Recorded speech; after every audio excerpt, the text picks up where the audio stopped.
Poetry. We're here with Dr. Hilton, and we're talking about the Kwanzaa celebration and the significance of Kwanzaa.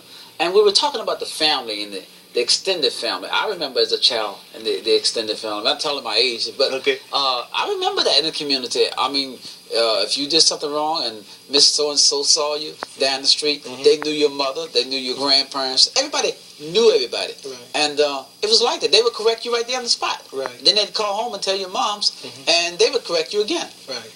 Well, that's because our ancestors understood the process of living in this foreign culture.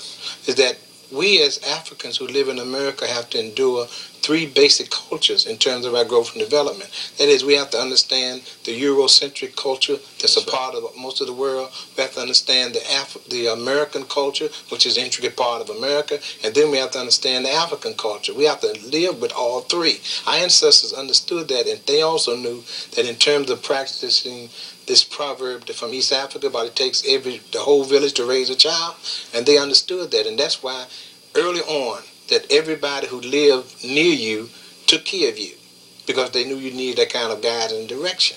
So it was very important in terms of the family. So because people thought it was their responsibility to correct you if you were wrong. It was because everybody understood the connection of family, and family means brother, sister, or mother, father, but they understood there was a connection between you and that person. The elders knew that as a child they were connected with you. And the other issue was that in the Nubians in Sudan, is that when the child is born, it stays with the parents until it's 1 year old.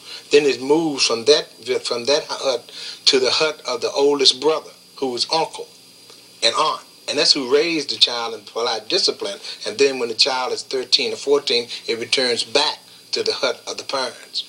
Because my ancestors understood it's very difficult to provide love and then provide discipline in the same tone. So that's why when you have this East African proverb about it takes the entire village to raise a child, that means everybody was responsible for the growth and development. So love is separated from discipline? Yes, quite much so. Oh, that's interesting that you said, because I've never heard that said before. Right. You have your parents tell you in terms of their love for you. When they have to punish you, yes, how difficult it is for them to punish you. And it truly is. And it truly is. So if they didn't have to process of just providing love and someone else provided discipline, that means you get a balance in terms of your growth and development. I've had people many times tell you, it's going to hurt me more than it's going to hurt you. And that's what it really does. But as a child, I would say, well, I don't know about all that. But they understood because they were responsible for your growth and development. And they knew that you would have some animosity toward them because they had to discipline you. But they had to do both. They had to do both. And it's very difficult to do both. Particularly with mothers, regarding their sons, it seems to be very difficult, Because it seems like when a male child gets to be a certain age, he kind of, the teenage, it gets to be a teenager, he kind of rebels some. And if you want, I've done extensive study on this. You'll find that if there's mother, father, or mother, boyfriend in the house, then one provides love, the other provides discipline. That the mother would say, when your father come home or when so and so come home, he will do the discipline. In the meantime, they provide the love. That they very rarely try to do both. In most households, you find either the father would do love, being of the father was a disciplinarian. But that's the way it always worked. It's just that now we have so many mothers in the home that, it's, like I'm saying, it's very difficult to provide discipline and love and growth and development in the same tone. You're just not equipped to be able to handle that. And that's one of the reasons why we have kids who go astray. That's my belief, yes. And then, of course, there's all the other outside influences. And you don't get any support from the community at all. No support from the community. Not the way you used to. No, not and that's what makes it worse. Right. Because I remember, coming up as children, as the extended families, and it was like in the neighborhood where I lived, it was like everybody knew everybody, and it was close knit. That's what it was. And if strange people came into the community, people would just offer them information like that. No, you couldn't get information because you were not a part of that community group, what you call clan. Like in Somalia now, they just moved to Somalia. They said there's 6 major clans, and each clan takes care of itself. And that's always been the case. So in our culture, it was always a tribe in the village, that the tribe takes care of itself. And that where I am, I'm a chief in Ghana. And I'm a Fonte chief in Ghana.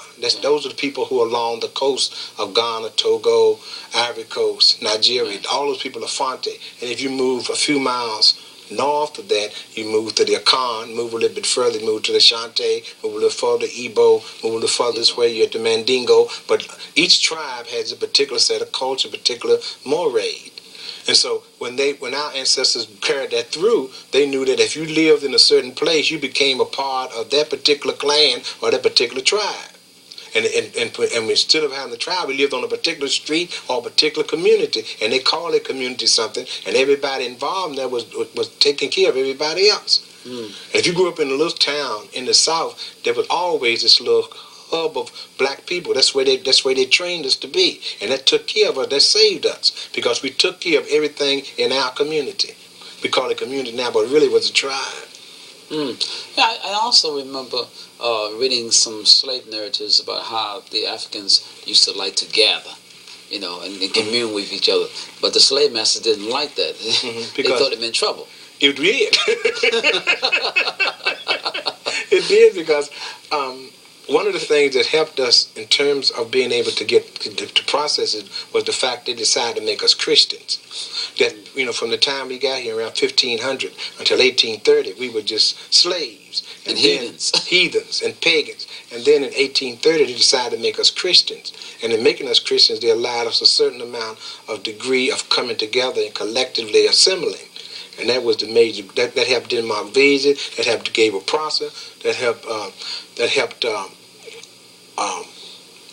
John Brown to pull those African Americans and those white people together. All of that. David Walker. Yeah, David Walker. All of those people. That process of being Christians.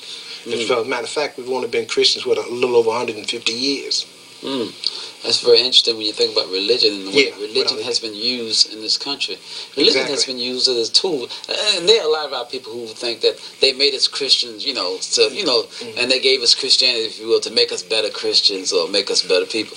Really, I think they did it for their own advantage, to better control. Exactly. It wasn't because they really loved us that much. It was because they were losing control. They were losing control. And so they decided it would be best to make us Christians. And then you had this process of they wanted to move west. And they couldn't move west very well without having some control of the things that were happening in the east. Why is it that during the time of slavery, they feared the drum so? And they took the drum away from them? The drum is the messenger. The drum has always been the messenger. That means that the same way, the drum and also signals with the voice, But the drum particularly, because the drum can send a message a long way away, that certain beats of the drum meant certain things. Howard Thurman did an extensive study on the drums, and that he had this one man sit with the drum and give direction to another man with just the drums. Told him to drop something, told him to drop a can, told him to pick it up, told him to open it up, told him to take it and go around the back with it. I mean, all the things, just with the drum. And so they knew that that's the way we communicated with the drum. How did